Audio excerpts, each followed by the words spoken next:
If I were Ubisoft, I would have no idea what the fans want from Assassin's Creed, because they seemingly want everything. People want it to get back to its stealth roots, but they also don't want more of the same. Some want the tightly designed cities that allow for endless parkour, but they also want to have countless hours of discovery with hundreds of hidden secrets. And some want the worlds to be as historically accurate as possible, but still want the series to continue with the overarching narrative with the Animus storyline. Which is what I'm going to talk about today, and explain why Shadow's near total abandonment of what was once the defining element of the series is a long overdue and brilliant move. Now, I never minded using the Animus as a framing device to connect all of these games. It was admittedly a cool concept, and it never intruded with the main narrative in the historical setting. It simply served as a way to connect the games together, and was easily ignorable to anyone not caught up with the overarching plotline. And as the series has progressed, the Animus's role has drastically diminished.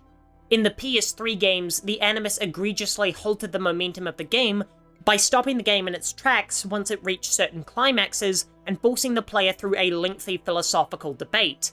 In the Middle Era, it still acknowledged the Animus, but no longer had an overarching narrative now that Desmond was out of the picture.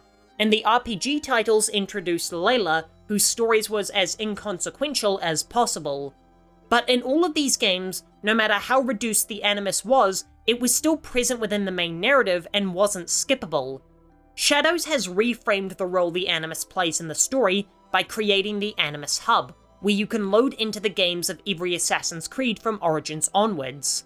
What's more intriguing is that the game frames us, the player, as the Animus user, rather than introducing another new protagonist to fill Layla's shoes.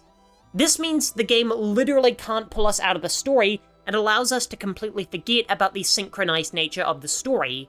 The only way the Animus interacts with the world is through certain collectibles found around the world called anomalies. And when you interact with these anomalies, it doesn't break away from Yasuke and Naoe's tale, allowing you to stay immersed with these characters. Although it's hard to escape the fact that they feel almost like a live service daily quest, offering meaningless currency for completing their grindy tasks. Although it does make me question how exactly Ubisoft plans to resolve this new arc of the Animus, as how can we face a final threat like Desmond did if there's no character for us to control?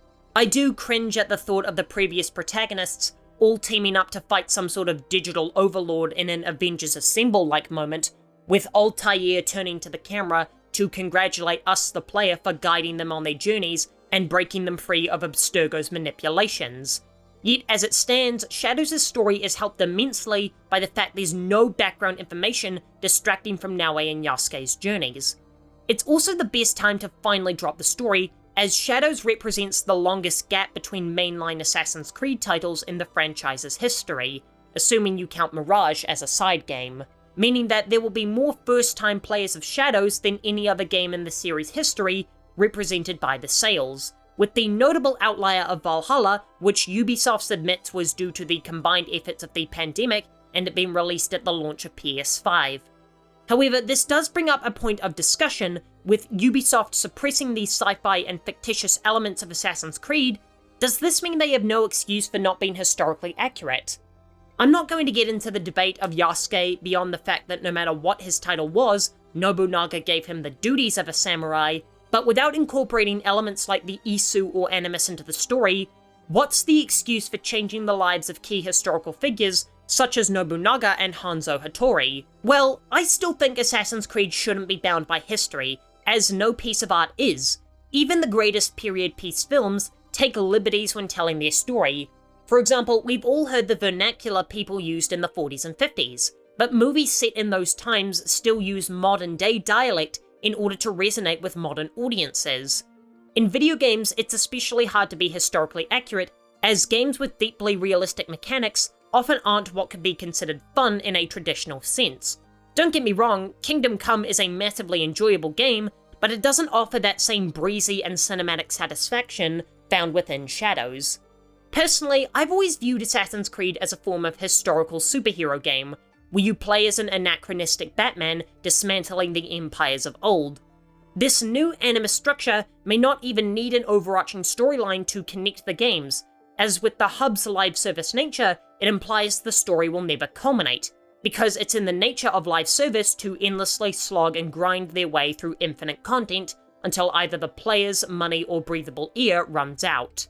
So by framing the Animus as an almost non-existent collectible, rather than anything tangible in the game's story, it makes the protagonists feel real, rather than like a projection of another character.